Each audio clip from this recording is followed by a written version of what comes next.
여러분 감기 조심하십시오. 저 목사는 왜 저렇게 목이 이상한가? 목이 나가더라고요.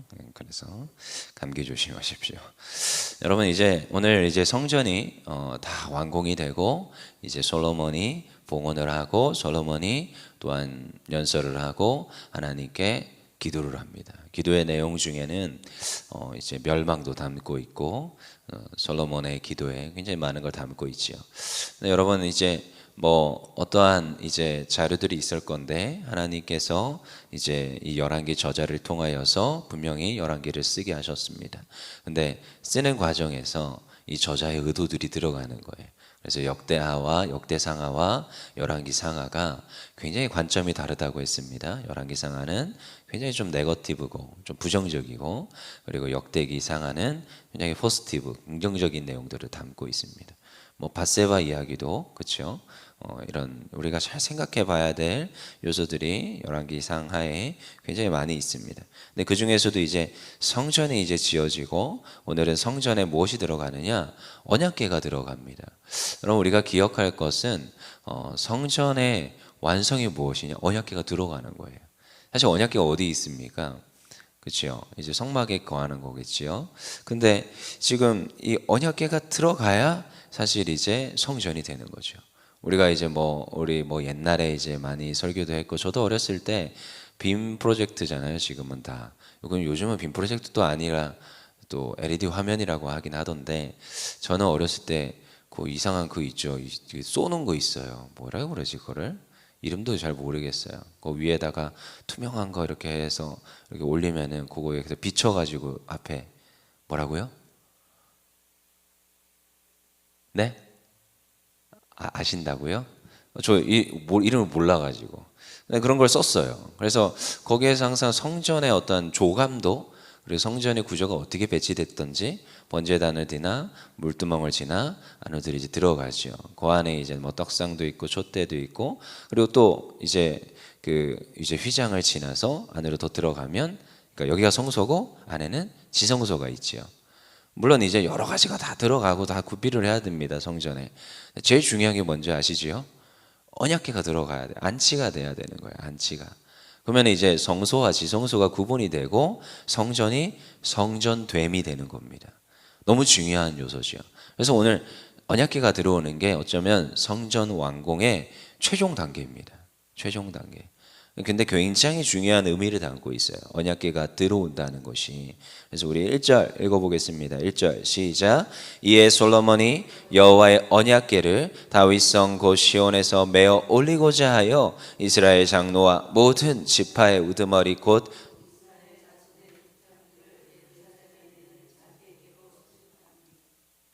그리고 나서 또 제사장들을 소집하고 또 이제 이렇게 해서 이제 언약궤를 가져오게 되는 겁니다. 그래서 4절입니다.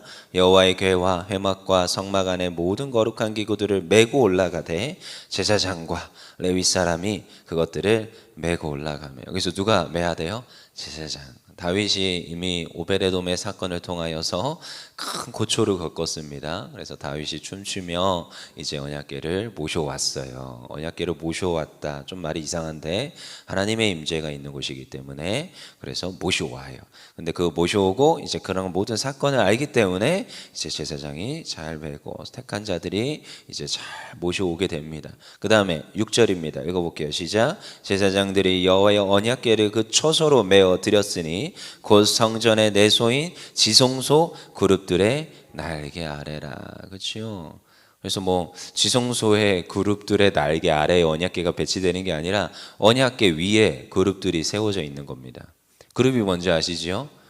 파티션 그룹이 이게 아니라 천사들입니다. 그래서 천사의 형상을 한 그룹들이 있고 그 가운데에 이제 대제사장이 1년에 한 번씩 대속을 하기 위해서 피를 뿌리는 곳이에요. 그래서 하나님의 임재가 거하는 곳.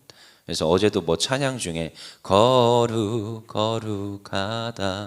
거룩하다 주 하나님 이런 찬양이 있었거든요.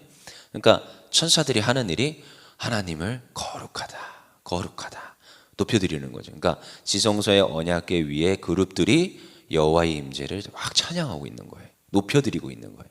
그래서 언약궤가 안치가 되는 겁니다. 그리고 뭐예요? 우리 7절 읽어볼게요. 시작. 그룹들이 그 궤 처소 위에서 날개를 펴서 궤와 그 채를 덮었는데 8절 채와 길무로 채 끝이 내소 앞 성소에서 보이니 밖에서 보이지 아니하며 그 채는 오늘까지 그곳에 있으니. 그리고 9절 그 궤 안에는 두 돌판 외에 아무것도 없으니 이것은 이스라엘 자손이 애굽 땅에서 나온 후 여호와께서 너희와 언약을 맺으실 때에 모세가 호랍에서 그 안에 넣은 것이더라. 뭐래요? 이 지금 궤 안에 있는 물품 중에 여러분 두 가지가 사라졌습니다. 두 가지가 뭘까요? 여러분 세 가지가 들어 있었어요. 원래 세 가지. 지팡이. 오, 똑똑하셔. 또 뭐가 있어요? 만나 담은 금항아리. 그 다음에 언약궤. 오늘. 근데 오늘은 언약궤만 있네요. 두 개는 뭔가 유실이 된 건가? 굉장히 논란이 많은 구절이긴 해요. 근데 저는 유실이 되지 않았을까? 뭐 성경에서 이렇게 기록을 하니까 전 굉장히 문자 그대로 때로는 많이 받아들입니다. 헷갈릴 땐 성경에 기록된 대로. 굉장히 많은 추측들이 있어요. 언약궤만 기록하기 위하여서 언약궤만 그냥 썼을 뿐이다. 근데 성경에서는 그것뿐이라잖아요. 그래서 저는 그냥 이 성경의 말씀을 받아들입니다. 그래서 아론의 쌍난 지팡이와 만나를 담은 항아리가 어딘가로 사라졌어요. 그 안에 뭐가 있어요? 언약궤만 남게 된 거예요. 모르죠. 어떻게 됐는지. 어떻게 감히 하나님의 언약궤 안에 있는 게 유실이 될 수 있는지 저도 잘 모르겠습니다. 근데 성경에서 이렇게 기록을 하니까. 물론 또 히브리서 가면은 히브리서에는 세 가지가 또 다 들어있다고 그래요. 그래서 굉장히 논란이 많은 구절입니다. 근데 뭐가 있다는 거예요? 하나님의 그 언약을 기록한 십계명 두 돌판이 있다는 거예요. 두 돌판이. 너무 중요하죠. 여러분 다른 게 중요한 게 아니에요. 사실 언약궤의 상징적 의미가 무엇이냐? 하나님이 함께 하시는 것이고 하나님이 우리에게 말씀하신 것을 이루어 주신다는 그 언약이 중요한 겁니다. 여러분 너무 중요한 겁니다. 여러분 우리가 성전에서 성전됨의 가장 중요한 요소는 무엇이냐? 하나님의 약속의 말씀입니다. 왜 이 성전에서 무엇을 하느냐? 말씀이 선포되는 곳이어서 여러분 성전이 소중한 거예요. 여러분 이렇게 우리가 예배당에 있는데 이곳에서 마음껏 찬양하며 기도할 수 있으면 얼마나 감사한 일인지 아십니까? 그냥 집에서 목소리 높여서 찬양해 보셨습니까? 때로는 제가 명절에만 명절 예배를 드리는데도 옆집에서 컴플레인이 들어옵니다. 그런 곳이 여러분 이 현대 사회예요. 현대 사회. 그래서 어느 집에 가서 우리 한번 이렇게 예배 드려보자 해서 또 예배를 드리고 예배 또 찬양을 해야 되잖아요. 근데 또 창문 열어놓고 더우니까 또 찬양 열심히 했는데 또 컴플레인이 들어옵니다. 또 제가 워낙에 목소리가 커야지요. 이놈의 이 마이크 이거 또 필요가 없어요. 저는 사실은 오늘같이 목이 나가서 그렇지만 여러분 우리가 이 성전에 성전됨 말씀이 선포되고 하나님 앞에 기도가 하고 하나님 앞에 우리가 언약을 기억하여서 선포할 수 있다는 것 그 자체가 너무 중요합니다. 그리고 특별히 하나님께서 언약을 주실 때 그냥 말씀으로도 늘 하셨지만 무엇 하셨어요? 돌판에다가 기록해 주셨어요. 너무 중요합니다. 여러분 기록이라는 것이 너무 중요한 것이 말과 말의 구전으로 전달되는 것은 여러분 굉장히 유실되고 오해가 일어나고 또 이렇게 굉장히 그 본질적인 의미를 퇴색하기가 쉽습니다. 하지만 어떻게 주셨어요? 기록해서 주셨어요. 여러분 기록하는 건 여러분 다음날 봐도 똑같고요. 수십 년이 지나도 똑같고요. 수백 년이 지나도 똑같은 겁니다. 너무 중요하죠. 기록해서 주셨어요. 왜요? 인간의 그 망각의 특징을 하나님 정확히 아셨어요. 기록해서 주셨어요. 그리고 그 언약궤와 두 돌판이 들어가니 비로소 성소가 어떻게 돼요? 10절입니다. 읽어볼게요. 시작. 제사장이 성소에서 나올 때 구름이 여호와의 성전에 가득하매 11절 시작. 제사장이 그 구름으로 말미암아 능히 서서 섬기지 못하였으니 이는 여호와의 영광이 여호와의 성전에 가득함이었더라. 여호와의 영광이 여호와의 성전에 가득함이더라. 여러분 하나님의 말씀이 하나님의 그 기록된 두 돌판이 그 성전에 있을 때 하나님의 영광이 가득하다는 거예요. 여러분, 이게 최초로 이제 건립된 성전입니다. 그동안 성막 중심의 신앙생활에서 이제 성전 중심의 신앙으로 옮겨갑니다. 근데 그 성전에는 여러분 다른 게 있었던 게 아니에요. 무엇이 있어요? 두 돌판이 새겨진 그것이 들어가 있는 언약궤가 있었다. 너무 중요합니다. 여러분, 우리가 이제 이 성전 시대를 지나 신약에 들어오면 이제 주님이 성전 되십니다. 그치요? 주님이 성전 되세요. 그래서요, 주님이 하신 말씀 중에 주님이 결국 십자가에 못 박혀 죽는 이유 중에 하나가 무엇이냐? 이 성전을 다 때려 부수고 며칠 만에 다시 지으리라? 3일 만에 다시 지으리라. 사흘 만에 다시 지으리라. 이게 굉장히 큰 신성 모독 중에 하나였습니다. 내가 하나님의 아들이라. 그리고 성전을 다 파괴하고 짓겠다는 거예요. 그 의미를 모르지요. 근데요, 예수님이 자신의 몸이 성전됨을 두고 말씀하신 거예요. 그리고 나서 시간이 지나고 나고 이제 하나님을 따르는 예수 그리스도의 기독인들이 모여서 예배를 드렸어요. 근데 그들이 또 무엇이래요? 성전이래요. 성전 대신 예수님이 계속 하신 말씀은 하나님의 말씀이었어요. 약속의 모세의 말씀을 늘 말씀하셨어요. 하나님을 사랑하는 것, 내 이웃을 사랑하는 것, 이것을 지켜라. 이것이 하나님의 첫째 되는 계명이요, 둘째 되는 계명이요. 이 말씀을 지키라고 그렇게 강조하고 강조했어요. 너희가 지키고 있는 이 언약의 말씀들이 잘못됐다. 주일 지키는 거 당연하다. 안식일 지키는 거 당연하다. 하지만 본질적으로 잘못됐다.